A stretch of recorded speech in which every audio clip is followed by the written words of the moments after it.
to know God, find freedom, discover purpose, and make a difference. After the service, begin that process by connecting with a leader and joining one of our many small groups or teams. But for now, sit back and enjoy this message.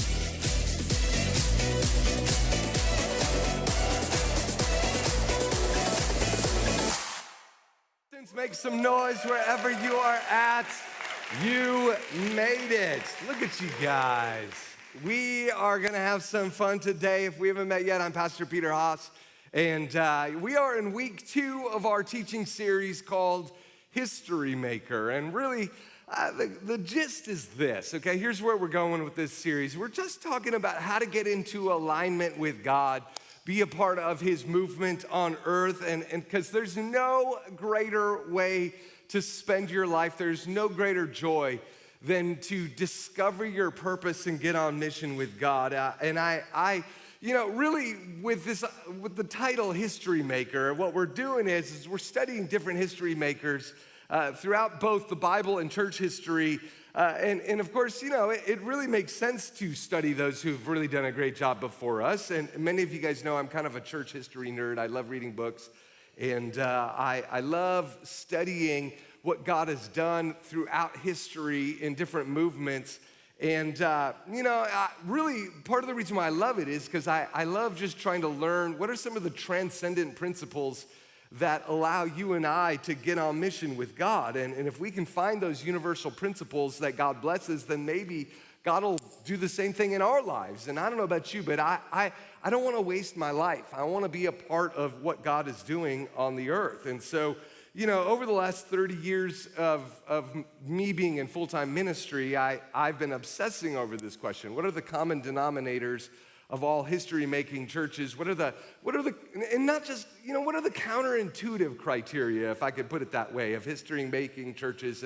And so I don't want to talk about obvious things in this series, like obviously history-making churches prayed and did evangelism, those types of things. But I'm looking at like the less obvious stuff. And so this week and in the weeks to come, I'm going to actually be sharing 7 different behaviors that I've discovered over the years of history-making churches. And a lot of these 7 things that I'm going to share with you are actually data-driven observation, okay? So these aren't just merely my observations by reading church history books. There's real research behind each of the things that I'm about to share with you, and a lot of Bible passages that support them, okay? So ultimately, my goal here, though, my goal here is not to get philosophical about church. My goal is, after sharing these things, I want to invite you into the exciting, thrilling, crazy vision of this church. You know what I'm saying? And even more important, I just get this sense that by the end of this series, some of you are going to come alive for the first time in your life. You're going to say, I get it. I know why God put me on planet Earth, and that's where everything gets really, really, really, really exciting. So are you guys ready?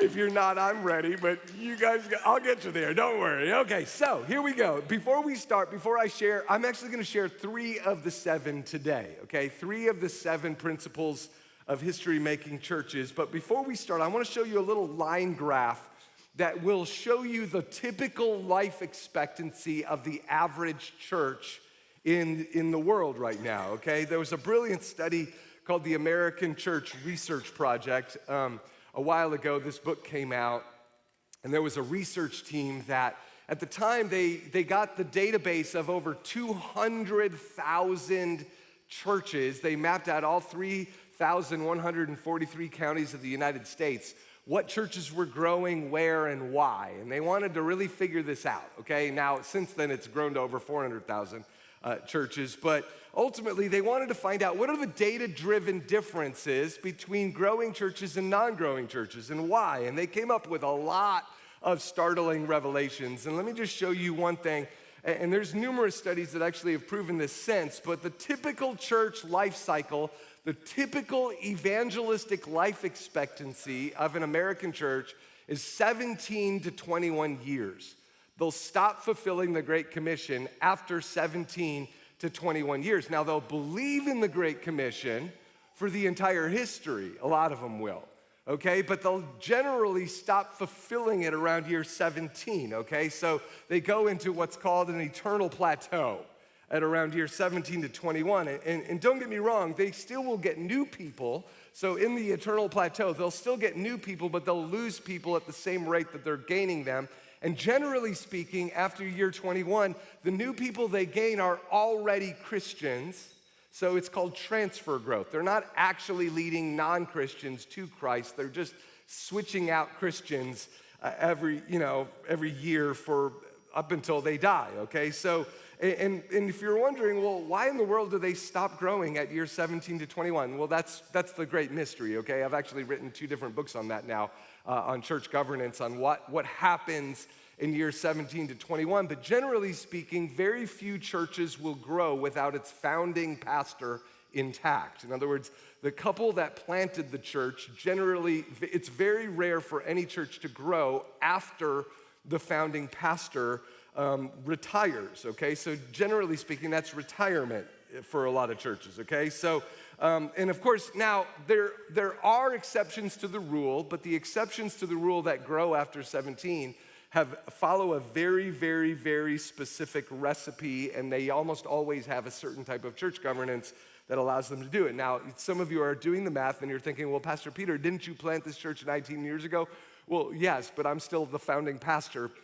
But we have actually designed substance to thrive even after I'm gone, okay? So, and we have all the stats that, what are the churches that are the exceptions to the rule? What are they doing, okay? Like even just, the good news is over summer, we had over 500 people go through our newcomers program just this last summer alone, and over twice as many salvations. Think about that. You guys, our church is in revival, and it is possible to age well, but 99% of churches over 21 years are not set up for this, okay? So, and this is kind of one of my missions. If you're wondering why I preach to pastors, I speak almost every week. I fly somewhere to speak to pastors. It's really on this issue, okay? So now, and recently I spoke about this at a conference to pastors here, and I thought, gosh, why don't you just share that with your entire church? They might understand a little bit more the why behind the what, okay? So now, coming back to this study, what was interesting is they found that the bulk of conversion growth happened in the first 10 years of the church, which is kind of weird because it's when the church has very little assets. Usually they don't have buildings. And so what's going on there? Well, they found that church plants are 6 to 8 times more effective at evangelism than long-term existing established churches. Well, why? Because church planters know if they don't grow, they won't have food on the table, okay? I can just tell you that as a church planter, you're desperate. The people in the church are desperate. Everybody's on mission. Everybody is invited to serve. There's no spectators in a church plant, in a church plant because there's no room for it, right? There's no assets to fall back on. There's nothing, right? And so there's an urgency. And so again, the reason why church planting matters is because it's the heart of evangelism in a country, okay? And again, there's ways to change that. It still be effective, once again, because we're in year 19, and we just had like 1,000 salvations, just in the last couple of months. But in church planting circles, there's this expression. Why church planting? Well, it's easier to have babies than raise the dead, okay? Now, I know that's kind of cynical, but you get the idea. Some of you are like, yeah, both of those are kind of exciting, but I just, you know what I mean, okay? So, church planting is super important, and here's why, okay? Here's the data. This is the mic drop stat that'll just change how you think, okay? A mere 3% increase in a city's church plants will double a city's number of active Christians within a single generation. A mere 3% increase in a city's church plants will double the city's number of active Christians in a single generation. Come on, a singular church like ours could do this just by launching campuses, just in different parts of the city. Think about it, okay? So like in the Twin Cities right now, current data estimate is that there's about 150,000 active Bible-believing Christians who attend church on a weekly basis, 150,000. That means a mere 3% increase would raise that to 300,000 Christians in a singular generation. Okay, now, the bad news in all this is that most churches won't do this. Why? Because, coming back to the life cycle, again, over 21, if they have the wrong recipe for their governance and they're not following the exceptions to the rule, what it takes to get there, they usually can't afford to lose a couple hundred families to a church plant or another campus because they're just trying to keep their own ship afloat. You know what I'm saying? In other words, they're stuck in this eternal plateau, and then it becomes what we call a black hole church. Lots of energy, lots of money, but no light. Okay? In other words, it's like a treadmill that they're always running on. They're doing lots of effort, but not actually really changing the environment around them. And in the coming weeks, I'm going to explain, why and what will actually help change. But today, it suffices to say that here's the statement that you just need to remember. The growth of the demise of almost every movement in history comes down to how much it prioritizes church planting or campus planting, okay? Campuses of a church is kind of the new model. It's the safer model of church planting. And don't get me wrong, so if you study church history, there's a lot of big events and big personalities in church history. But many of those famous Christians and famous revivals didn't actually change the church from a numeric standpoint. Again, there's been lots of quote-unquote revivals that didn't actually numerically change the church. But you want to know which ones did? It was the ones that happened alongside a church planting movement. And so remember, I'm sharing the 7 counterintuitive behaviors of history-making churches. The first one is this. They always prioritized church planting. They always prioritized church planting. Now, if you're extra curious and you're kind of a nerdy person like me and you want to read these history books, I encourage you to check out a book called The Triumph of Christianity by Rodney Stark. He's a data-driven historian, but he writes in a way that is fun to read, even if you hate reading, okay? So I promise you it's actually an easy read. But because he actually shows every movement in history and what happens when they planted lots of churches. Now, but he also found another interesting principle that really kind of stuck out to me. And real fast, though, as a praise report, get this, your money, if you want to know kind of how we spend money around here, people wonder, where does the money going in the offering? Well, we're very, very intentional. I see my life as kind of an investor of sorts, okay? My job is to get you guys the highest return on your investment, eternal return on your investment. In 2022, we planted 53 churches, okay? 53 churches in 2022. These are church planters that we helped them. We helped set up their, if they were in America, their 501c3s. We helped them get their accounting set up and their governance, their safeguards. And on average, those church plants launched with the average first day attendance of 262 people, okay? So we're not talking about launching small groups. We're talking about launching, sizable corporate churches. Now, the good news is even better than that. In 2023, we're actually breaking all of our records, okay? So in 2023, your money launched another additional 50 churches. But get this, the average launch Sunday, the first Sunday that they launched with an average of 400 people.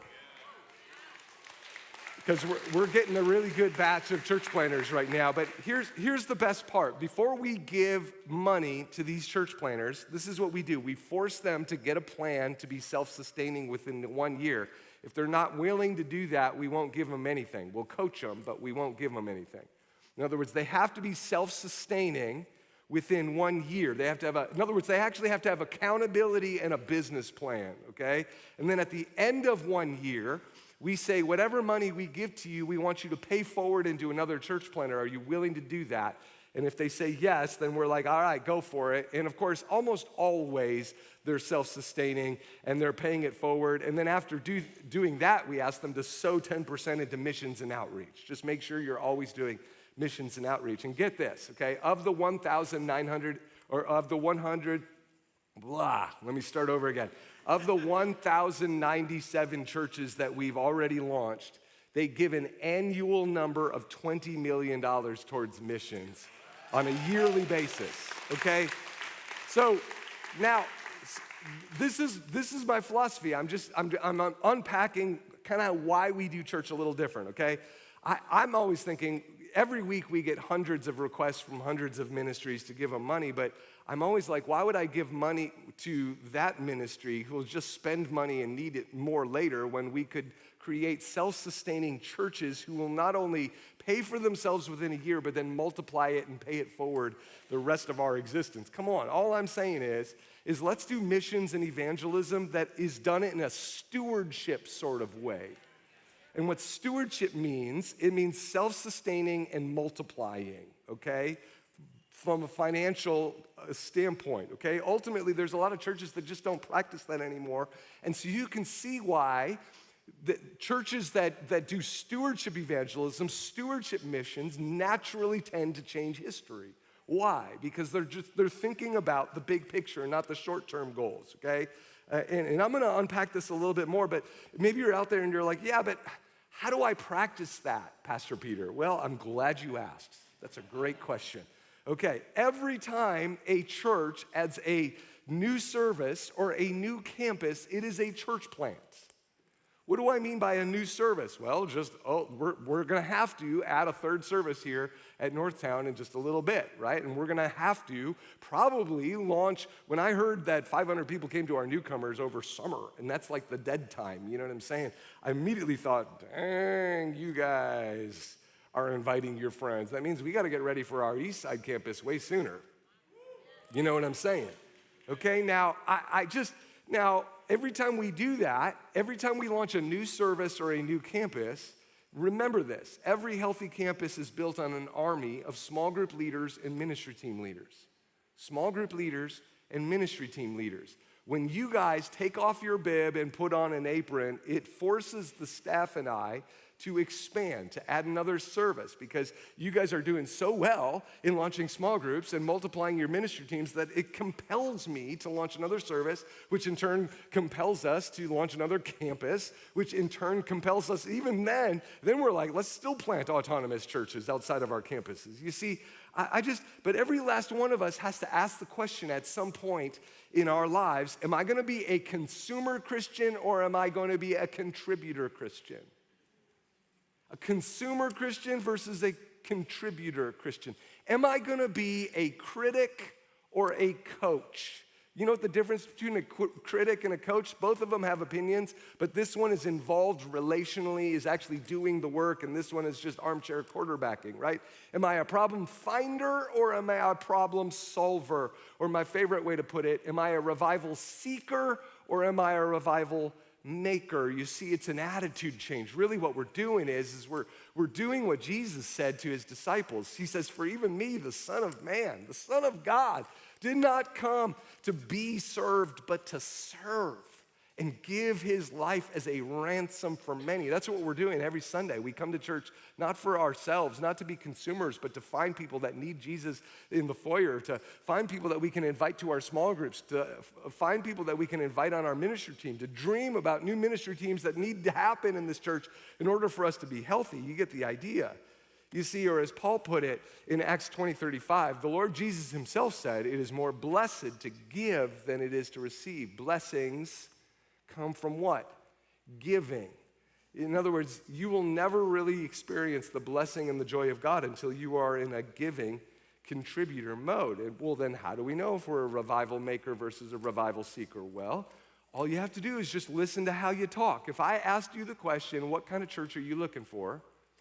Would you use consumer language or contributor language? Would you say, well, I just want a church that provides me with this kind of worship and this kind of preaching, and I want my church to have this kind of approach to politics, and I want the volume to sound like this, and I just want the seat cushions to be moderately soft, but also yet firm, okay? Because you understand, this doesn't happen on its own. You know what I'm saying? I need support, okay? So, you know, I need this in the foyer, I need that in the kids ministry, I need this kind of, you know, like people will go on and on and on and on, and which I am opinionated too.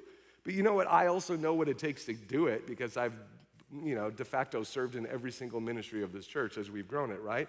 And this language, consumer language, is great if you're a baby Christian, but true disciples usually will talk with contributor language. If you say, hey, what kind of church do you want? They're like, well, I want a church that's constantly adopting new people. I'm so addicted to the fruit, the format of the church doesn't even matter. I just want fruitfulness. I want revival. I want a church that forces me to constantly have to lead a small group, even when I don't want to. I want a church that requires me to volunteer at the weird service time, you know what I'm saying, at 3:49 in the afternoon, you know what I'm saying? I want the church that always has the new weird campus and the odd locations that constantly gives me offers to, contribute more. That's the kind of church I want. You see the difference? Now, unfortunately, a lot of churches are not filled with people like that, and that's partly why most churches in the United States, less than 1% are even growing. Think about that, less than 1%. Now, one of my favorite churches in church history to study that I love is the Church of England, the Anglican movement called the Clapham sect. It was a little section in England, and back in the 1700s, there was this Anglican priest or pastor known as John Newton. John Newton, I've got kind of a fancy little picture. There's two different Johns that I'm going to talk about today. John Newton was one of the pastors, and keep in mind, in those days, the Anglican Church, the Church of England was deader than a doornail. I mean, deader than dead. It was not growing. It was shrinking fast. Anglican preachers were notorious for being horrible and boring. They spoke in monotone tones, and they talked about lofty intellectual things that people didn't care about, and they were notoriously awful. And everyone in England knew if you really want passionate preaching, which a lot of people didn't, okay, then go to a Methodist church. The Methodists were like the spooky churches of the day. They were like the hyper-contemporary, the ones that, like dignified people didn't necessarily go to because they do weird things like raise their hands. And, Methodist churches, but you have to understand, John Newton was the exception within the Anglican Church, okay? He was kind of a firebrand in a very, very conservative denomination, and of course, he wasn't always a Christian. In fact, actually, he was known for his radical conversion story. At 20 years old, he took a job on a slave ship, and he literally would take slaves from Africa over the Atlantic to the New World, to the West Indies, and of course, obviously Christians didn't do that, you know what I'm saying? And ironically, after years of putting people into chains, he ended up in slavery.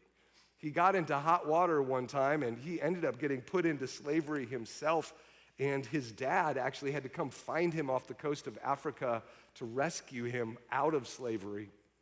And so John Newton, after he went back into the slave trade again, and then he almost died at sea, and after the second time almost dying, he's like, enough's enough. I need God in my life. I'm going to quit the slave trade. He moved back to England, became an Anglican pastor, and decided to devote his life to the church and abolishing slavery. He was an abolitionist. And so he ended up writing his whole experience, his conversion story, in a famous book. And many people, historians, non-Christian historians, actually credit his book as the spark that launched the anti-slavery movement all over the world. Okay, so, John Newton was obviously, a real personality. Don't you love it when God takes an amazing sinner and turns them into an amazing saint? I love that. God is doing that with all of us in many ways. And when you take a guy like that, put him into a dying denomination, people started taking notice. And one of those people who took notice of John Newton was another guy by the name of John Thorton. Now, what made John Thorton interesting is John Thornton was a wealthy businessman. He was a merchant. He was into the whole slave stuff, or not. He was actually in the sense that he was against it. But he was a merchant who had done a lot he had done a lot of trading with Russia at the time, which was really rare in England. Made a lot of money, but these two had a lot in common. They weren't just both named John, and they were both Anglicans, but they both hated slavery. They hated boring preachers, and they hated dreary worship. So they immediately hit it off. We're like, hey, let's change the Anglican Church. Let's see what we can do. And they made it their goal. But where do you start, right, when your whole denomination is dead? Where do they even start? Well, again, at that time in the Church of England, most Anglican pastors were saying the same things. Hey, if we want to grow again, if we want to get people back into the Anglican Church, you know what we need to do is we need to stop talking about sin. Because most people in our culture think that's judgmental, And we shouldn't be, let's not be a judgmental church, because that's kind of what the reputation that the Methodists were getting at the time. And even more, let's get rid of all this supernatural nonsense in the Bible, okay? Rationalism was kind of the new religion. And so let's de-emphasize anything from the Bible that sounds absurd. Nobody wants to talk about miracles, especially demons. That's like medieval stuff, okay? Nobody believes in demons anymore. It's all science. It's just biochemical stuff. You know what I'm saying? Let's make sure that we preach that kind of thing. And of course, Newton and Thornton were listening to all this saying, wait a second, hold on, okay? I'm not sure that's true. First off, I'm not sure the Bible actually says that, and I don't think that talking about sin is necessarily judgmental. I don't think that talking about miracles is necessarily anti-science. They were like saying, I think you're throwing out the baby with the bathwater here. And of course, the Methodists, just by way of contrast, that was the denomination that was growing back then. They were doing the exact opposite of what these Anglican pastors were saying, and yet they were thriving. I mean, they're constantly talking about miracles, constantly talking about sin, constantly talking about unknown tongues, yet they're kicking butt, even though they're kind of into some of these things that some people think are spooky. I mean, the Methodists, in that same time period, had just launched over 110 churches across England, while the Anglicans lost 200. Not to mention, and they didn't even have to pay for their buildings, right? I mean, come on, they should be kicking butt. The Anglicans should be kicking the Methodist butt, right? And yet Methodists are on top of that, taking over the United States at the time. And don't get me wrong, Newton was not suggesting that the Anglican church needed a pendulum swing to hellfire brimstone. That's not what he was saying, nor was he saying, hey, let's get spooky. But at the very least, he was saying, hey, time out, guys. Maybe there is something we could learn from the Methodists of our time. And if you think about it, this same exact tension is in the church today, isn't it? I mean, if you really think about it, times haven't changed at all. There's just different categories. Unfortunately, the Methodists are on the flip side. Right now, they're dying like crazy, right? But times haven't changed, really. The tension still exists in the church. And the way that I like to describe it is using a little continuum here that really illustrates how things, and this is really important because in church history, you're going to see how this has a massive impact on whether a church will grow or shrink, okay? On one side of the continuum, we have what we call legalism churches, okay? Legalism churches are what the Pharisees tried to do. Legalism churches, really you could describe them as all truth, no grace. And I think we've all heard of churches like this. There's churches out there that are really weird, and that all they do is they're just kind of mean. Let's come to church to be mean to one another. And again, they motivate themselves using guilt, okay, which is, the Bible says, is an inferior substitute for grace. But then there's the opposite side of the continuum. Instead of all truth, no compassion, you have all compassion, no truth. Okay? This is the liberalism side. And of course, a lot of churches will fall on one or other side. But I think both extremes end up making the same mistake, and this is what it is. Both extremes believe that they are smarter than the Bible and therefore need to either add to it or subtract from it. Okay, so now let me say that again. Both extremes think they're smarter than the Bible and that they either need to add to it, the Pharisees, or subtract from it, the other churches. Okay, now let me explain this. Okay, so back in Jesus' day, the Pharisee movement started as a revival, and they knew, let's keep the Sabbath holy, right? But the Pharisees said the only way people are going to do it is if we force them to, if we literally legislate it and hold people accountable to it, and therefore they created over 100 additional rules beyond the Bible for how to apply the Sabbath. So many so, in fact, that when Jesus healed someone on the Sabbath, they accused him of breaking the Sabbath. I mean, what? You no longer can do good things on the Sabbath? I mean, Jesus was like, that's not sin. He preached against the Pharisee, the legalistic approach to Christianity. Now, on the liberal side, they make the same mistake, except rather than adding to Scripture, what they do is they subtract from it. They say, the Bible is really old and complicated. Let's just kind of get rid of the tough stuff and just kind of, salad bar it. Just take the stuff you like and leave the stuff you don't. You know what I'm saying? In fact, actually, believe it or not, Thomas Jefferson did this. He removed all the passages from the Bible that he thought were absurd or that he disagreed with and published his own Bible in 1820, okay, the Jefferson Bible. Literally, people do that. You know what I'm saying? Like, Again, he was on that side of the continuum. You get the idea. Jesus taught us, though, that there is a place in the middle. There is a place of balance. Jesus taught in John 8:11 that you don't have to choose between all grace or all truth. You can live in the tension of grace and truth. Both and. It doesn't have to be either or. Now, a lot of people, they find themselves on one side of the continuum because of a wound in their lives or a grudge that they're carrying from someone somewhere. Either nobody told them that the stove was hot and they got sick of being beaten by their alcoholic parents and they said somebody's got to tell someone the truth, right? Or on the other side, they were the ones getting beat up. You know what I'm saying? They merely looked at alcohol and they got judged. You know what I'm saying? Like, you get the idea. There's different people on different sides of the continuum that have a hurt usually driving that, but one side is always trying to throw out grace and the other side is always trying to throw out truth, and Jesus said neither ends well.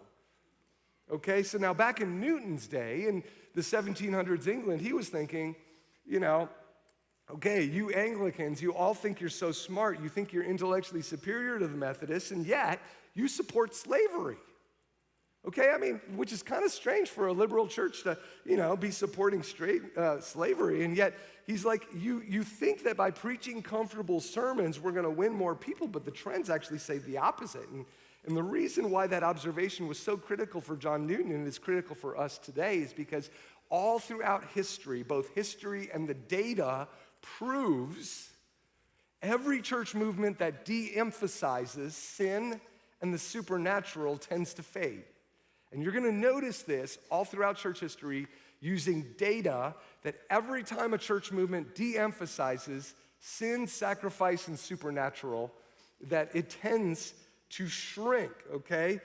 So most movements in history began with what's called a holiness tradition. In theology, in church history, it's called a holiness tradition. It means it's an emphasis on sin, that heaven and hell are real. By embracing sacrifice, by looking in the mirror, by taking up the cross and following Christ, as he said, it's called a holiness tradition. Okay, so the Apostle Paul emphasized the holiness tradition. And remember this: do not conform any longer to the patterns of this world, but be transformed by the renewing of your mind. Romans 12:2, in other words, there's a pattern of this world, the way that the world works, the way that the movies the world watches, the music that the world listens to, the things that the world celebrates, and there's the patterns of Christ, okay? So we're not to conform to these, we're to conform to this, which means we're gonna look a little different, and that's called a holiness tradition, okay? So the same thing is true supernatural. It's not just sins, but supernatural. Most church movements that grew started with a charismatic or Pentecostal tradition. That means they believed the miracles of the Bible were real and are for today. They believed in angels and demons, that we cast them out. They still believe in science. We still believe in science, right? But they also believe that, hey, there are things that we don't yet understand in science, and they're still scientific. It's just we call it miracles until we can figure it out. You know what I'm saying?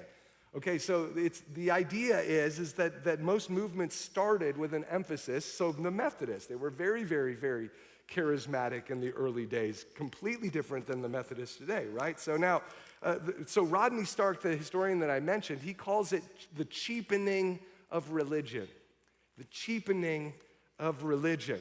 He says that every denominational movement will eventually, as it gets larger, wants to become more politically acceptable, and so what happens is they cheapen their holiness and their charismatic traditions in order to gain acceptance. Let's not offend people, and he actually proves this. He actually makes the statement that every movement or denomination that trends away from its holiness tradition or charismatic tradition will generally begin shrinking in a very short window of time. I encourage you guys, again, just check it out, because the historical data is so compelling, and it really kind of sums up the trends in almost every single major denomination today. I mean, the evidence is so obvious. I mean, right now, just so you guys know, almost every mainline denomination may be extinct within the next 20 years on the current trends.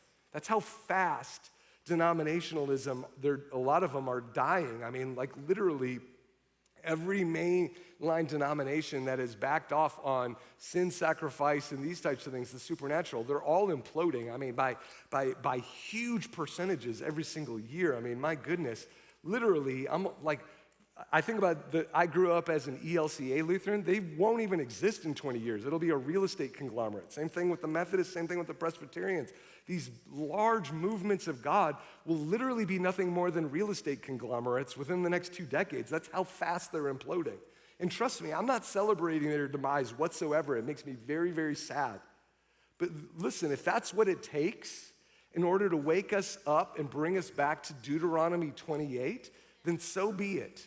Because this is what God said all along. If you want to know why the Israelites died in the wilderness, then God gave this sermon and says, Moses, deliver this to my people and let them make sure they understand this. If you fully obey the Lord your God and carefully follow all of his commands I give you today, the Lord your God will set you high above all the nations of the earth. All these blessings will come on you and will accompany you if you obey the Lord your God. And then the passage goes on to give out 13 detailed verses of all the ways God will bless you, prosper you, expand you, grace you, give you miracles, give you expansion, give you territory, give you wealth, give you health, give you all sorts of things. I mean, it's really compelling all the way down the next 13 verses. And then, starting in verse 15, he flips it as if it wasn't clear enough, okay? As if we weren't motivated enough. However, if you do not obey the Lord your God and do not carefully follow all of his commands and decrees I am giving you today, all these curses will come upon you and overtake you. And here's the deal.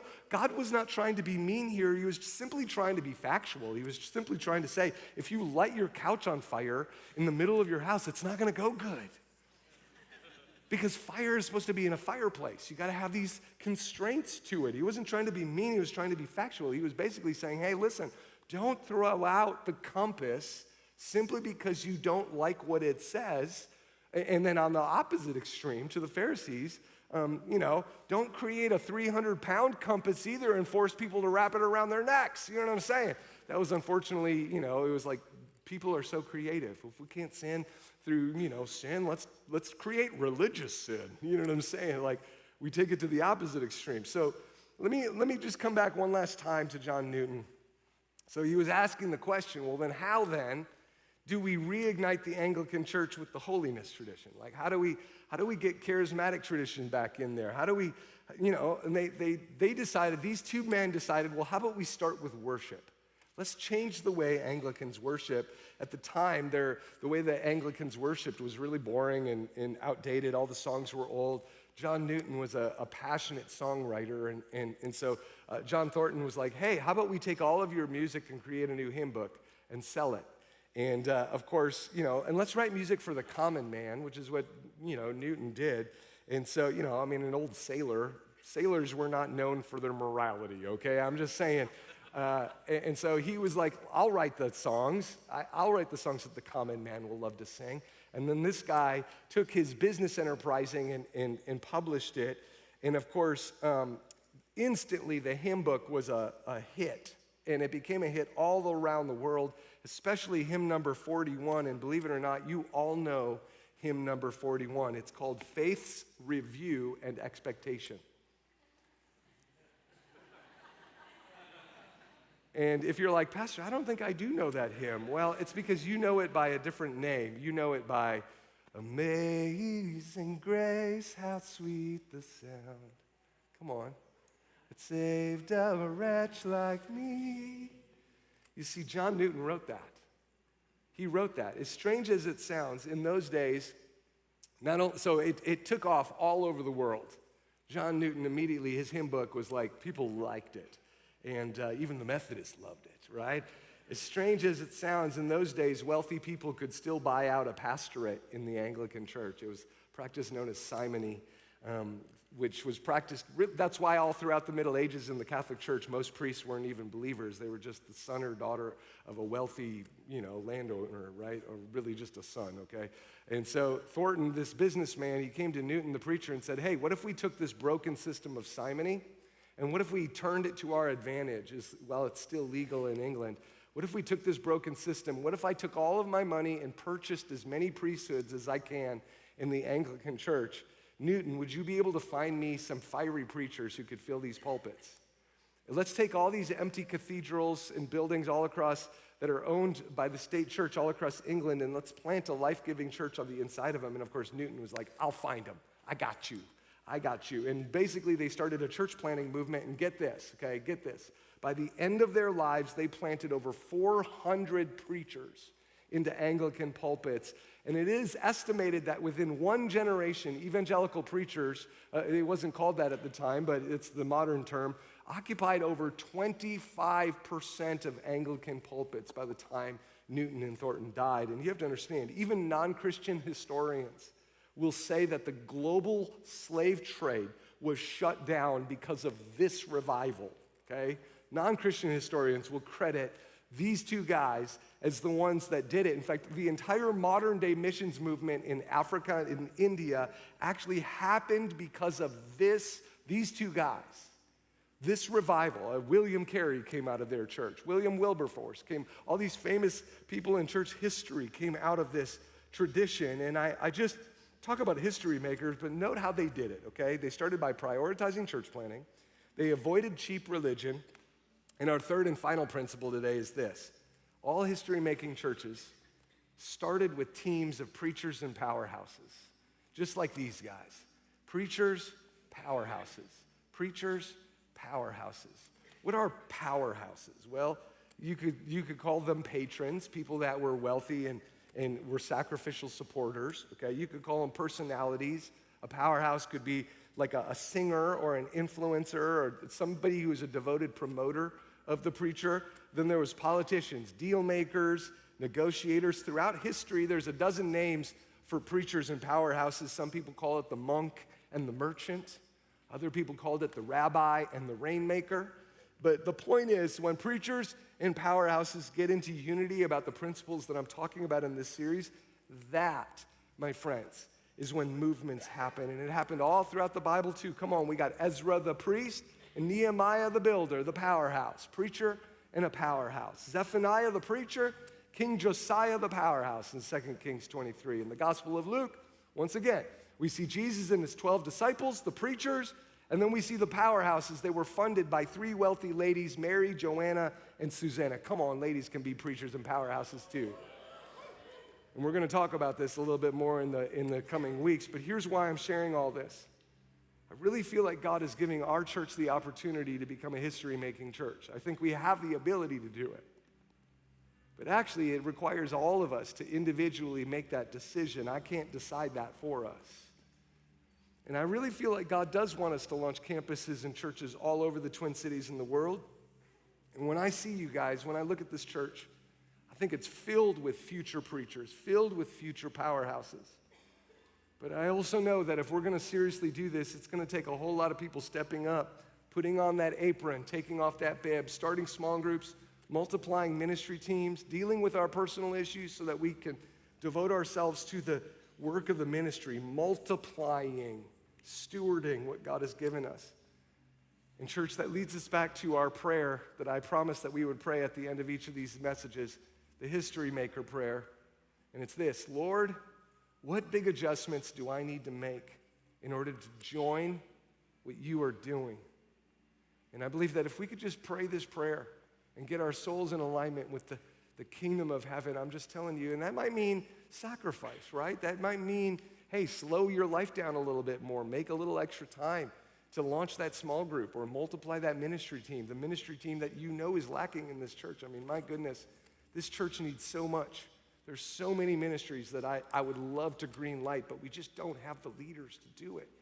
And I believe that God actually put the passion in you for a reason.